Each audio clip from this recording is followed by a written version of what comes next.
आज 15 ऑगस्ट. सकाळी उठलो आणि वाटलं आजचा दिवस थोडा स्पेशल आहे. नेहमीसारखं दुकानात आलो, दुकान ओपन केलं आणि कामाला सुरुवात केली. आज एक क्लायंट स्वतः दुकानात आला होता शूज देण्यासाठी. शूज घेतले, त्याच्याशी थोडं बोललो आणि मग क्लिनिंगचं काम सुरू केलं. दिवसभरात क्लिनिंगचं काम आणि एक डिलिव्हरी पण होती.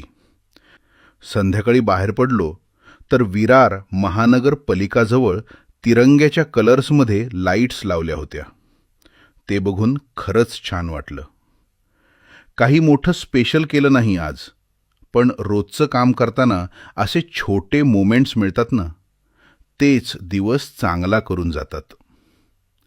Day 7/100 complete. उद्या पुन्हा सकाळी दुकान, पुन्हा नवीन शूज आणि पुन्हा एक नवीन दिवस. Happy independence day.